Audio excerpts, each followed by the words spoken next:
Assalamualaikum warahmatullahi wabarakatuh. Om Swastiastu, Namo Buddhaya, salam kebajikan. Pada kesempatan kali ini, izinkan saya sharing tentang tutorial penguji pendidikan saya dengan judul Pengaruh Motivasi Kerja dan Kinerja Pegawai Sekretariat Komite 1 bagi tindak lanjut aspirasi daerah pemilihan anggota Komite 1 DPD RI pada masa sidang 2022. Sebelumnya, perkenalkan saya Anissa Anasur Sarifah, mahasiswa dari Prodi Manajemen Sumber Daya Manusia Aparatur di Setialan, Jakarta. Selanjutnya, daftar tahapan yang akan saya sharing tentang instrumen penelitian, uji validitas, uji reliabilitas, uji normalitas, dan uji hipotesis. Lokasi penelitian saya di Sekretariat Jenderal DPD RI. Jumlah responden yaitu sebanyak 30 orang. Saya menggunakan kuesioner Google Form yang disebarkan melalui pesan WhatsApp. Kemudian diolah menggunakan SPSS. Saya menggunakan dua variabel, yaitu motivasi kerja diberi variabel X dan kinerja pegawai diberi variabel Y.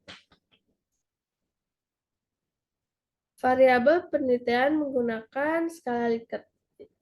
Skor 5, saya beri sangat setuju, 4 setuju, 3 ragu-ragu, 2 tidak setuju, 1 sangat tidak setuju. Untuk mengetahui apakah ada pengaruh terhadap motivasi kerja dan kinerja pegawai,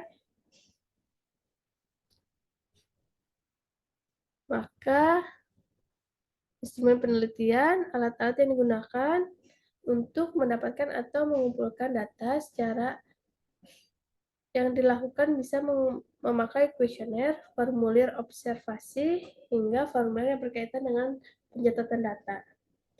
Penelitian ini menurut data yang valid, sehingga data yang diperoleh tidak boleh sembarangan, alias bisa dipertanggungjawabkan.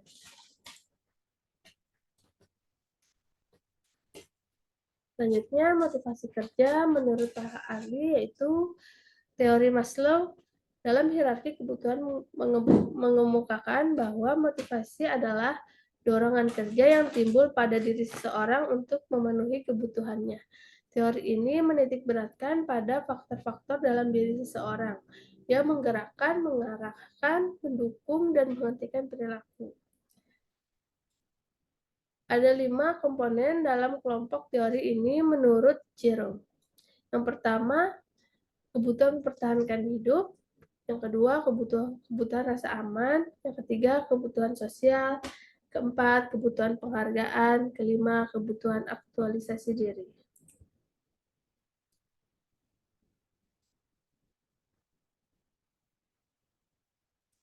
Kinerja pegawai menurut Mattis dan Jackson itu mengemukakan bahwa terdapat beberapa indikator kinerja karyawan yang dapat diuraikan. Yang pertama, kualitas kerja. Yang kedua, kualitas kerja. Yang ketiga, waktu kerja. 4, kerjasama dengan rekan kerja. Selanjutnya,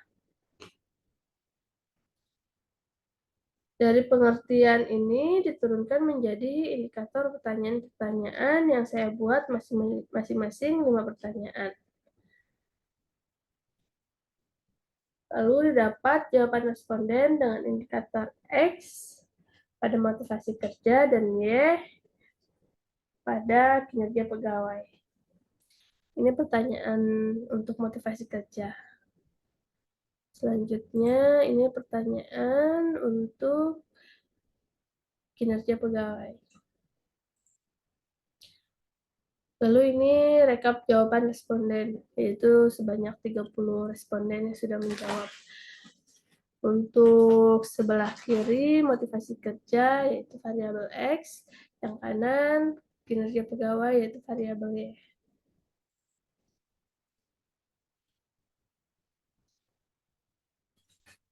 Yang pertama, kita akan menguji validitas.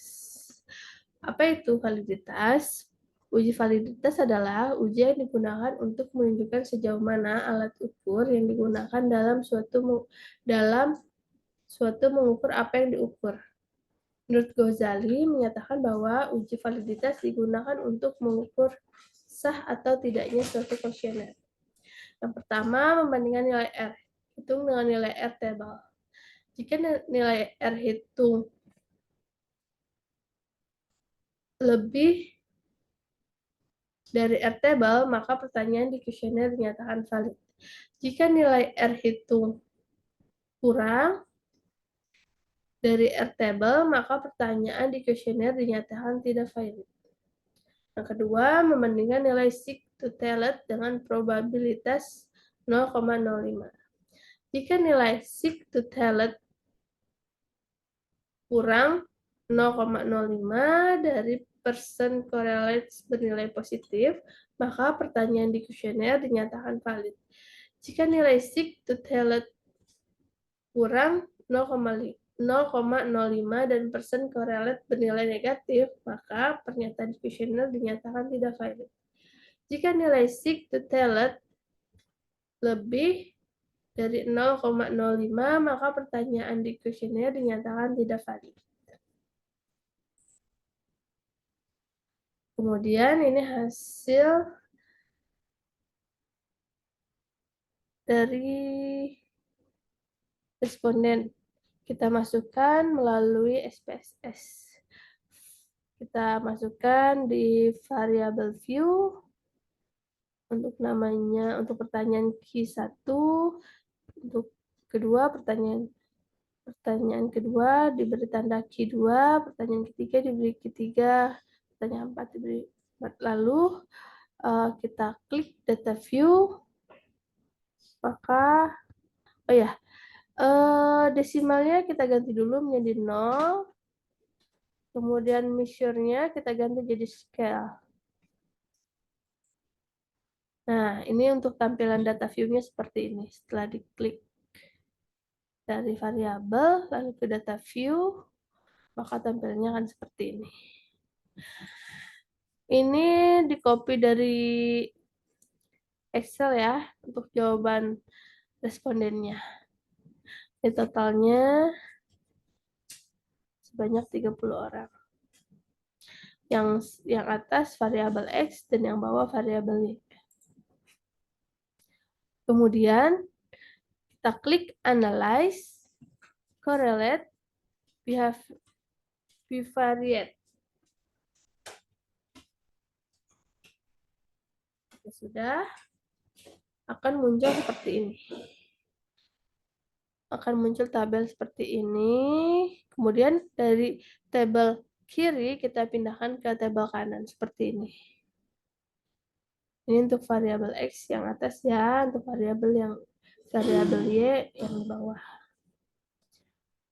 Caranya sama X dan Y, karena ini masih uji validitas. Kemudian ini hasilnya. Ini hasilnya teman-teman.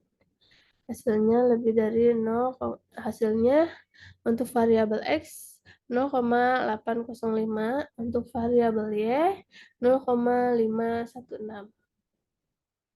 Bisa dilihat ya teman-teman.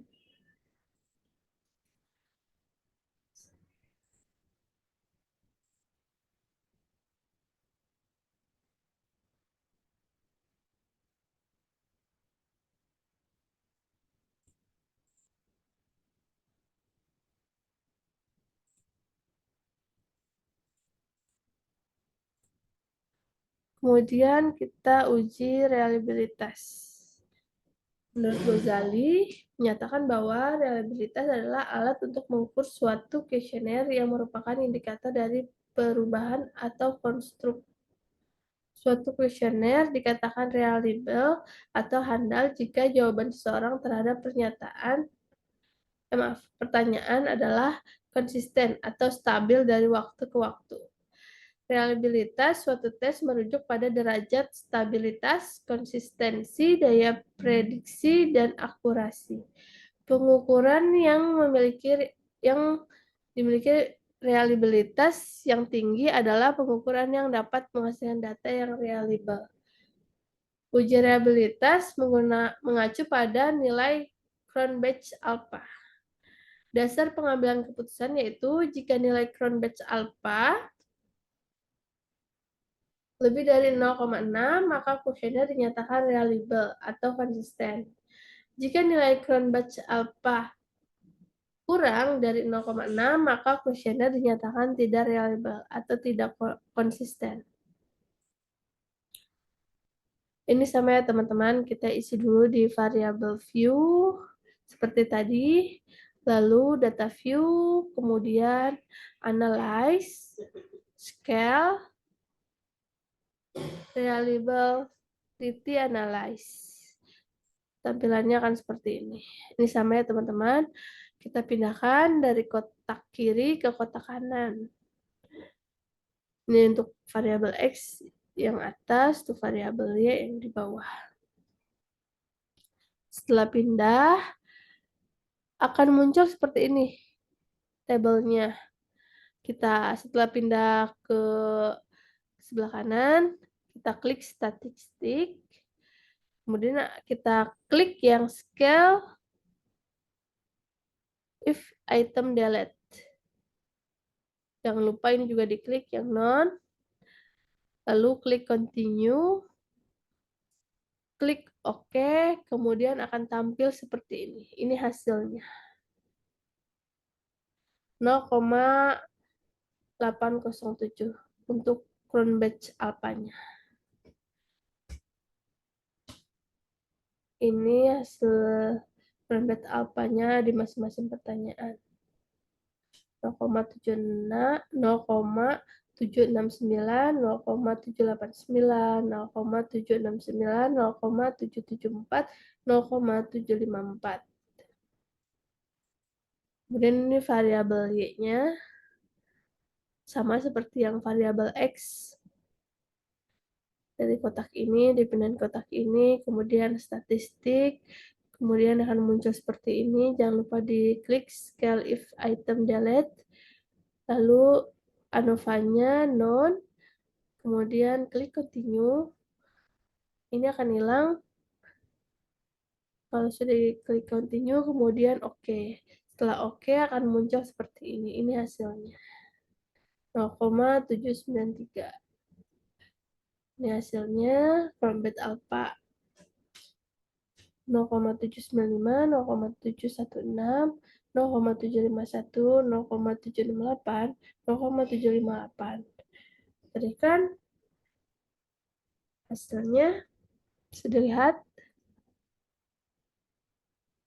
Berarti hasilnya valid karena lebih dari 0,06. Kemudian kita uji normalitas.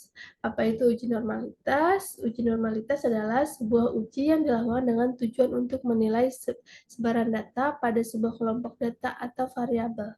Apakah sebaran data tersebut berdistribusi normal atau tidak? Uji normalitas berguna untuk menentukan data yang telah dikumpulkan berdistribusi normal atau diambil dari populasi normal. Persebaran datanya berbentuk lonceng yang sama rata. Kali ini saya menggunakan uji Kolmogorov-Smirnov karena jumlah sampel saya itu sebanyak 30 responden. Dasar pengambilan keputusan uji Kolmogorov-Smirnov, jika nilai signifikansi sig lebih dari 0,05, maka data penelitian berdistribusi normal. Jika nilai signifikansi sig kurang dari 0,05, maka data penelitian tidak berkontribusi normal. Ini cara yang pertama itu kita variable view, kita masukkan motivasi untuk variabel X dan kinerja untuk variabel Y. Terus jangan lupa desimalnya kita nolkan saja. Kemudian labelnya kita beri motivasi kerja, yang kedua kinerja pegawai. Jangan lupa diganti measure-nya scale ya teman-teman. Setelah itu klik data view. Nah, data view ini kita isi dengan hasil rekap jawaban dari responden kita. Yang ini. Copy saja dari Excel ke SPSS. Selanjutnya, analyze, regression, linear. Maka akan muncul seperti ini. Oh ya, kita ini untuk variabel X kita masukkan motivasi kerja ya. Jangan kebalik ya teman-teman. Ini untuk variabel X yaitu independence. Yang Y dependence kinerja pegawai. Klik save, maka akan muncul resist seperti ini jumlahnya.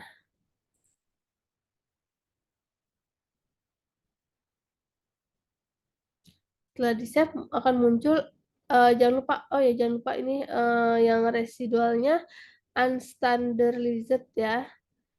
Yang ini klik, terus yang bawahnya include the coverage ini, kemudian continue, maka akan muncul resist seperti ini. Ya teman-teman. Setelah muncul, kita klik analyze non-parametric legacy dialog one sample. Nah, yang unstandardized-nya kita pindahkan ke kotak sebelah kanan ya teman-teman. Lalu klik normal, jangan lupa. Lalu klik OK. Nah, nanti hasilnya jadi seperti ini.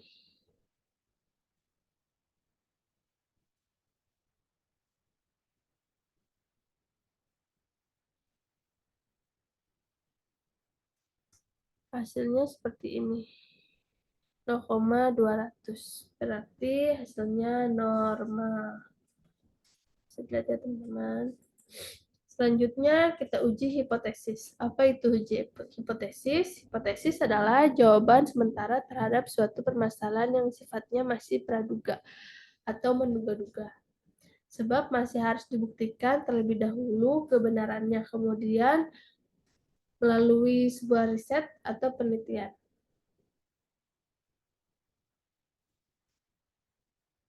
Menggunakan uji regresi linear sederhana, penelitian ingin melihat apakah ada atau tidak ada pengaruh antara motivasi kerja variabel X dan kinerja pegawai variabel Y di lingkungan Komite 1 DPD RI.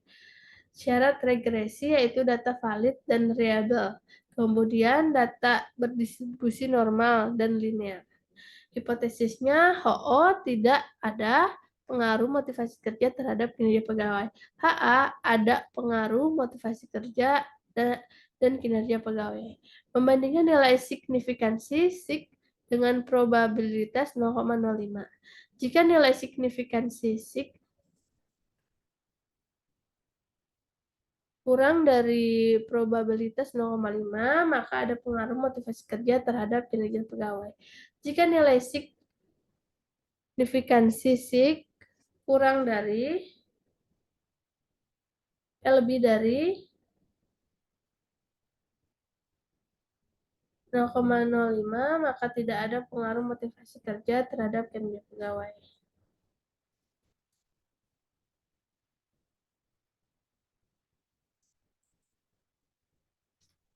Ini hasilnya teman-teman.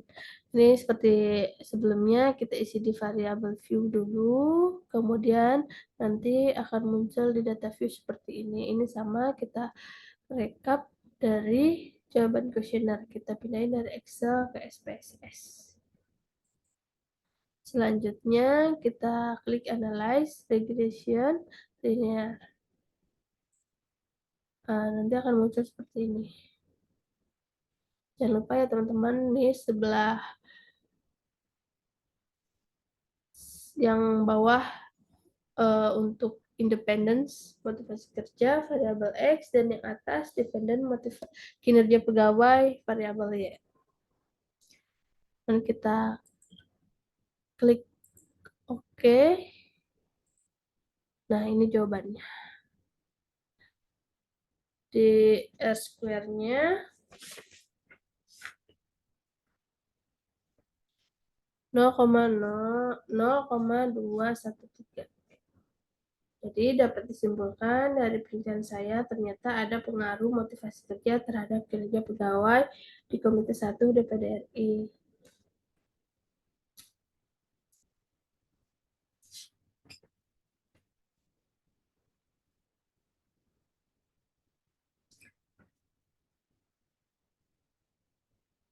Kita bisa lihat juga di ANOVA-nya ini.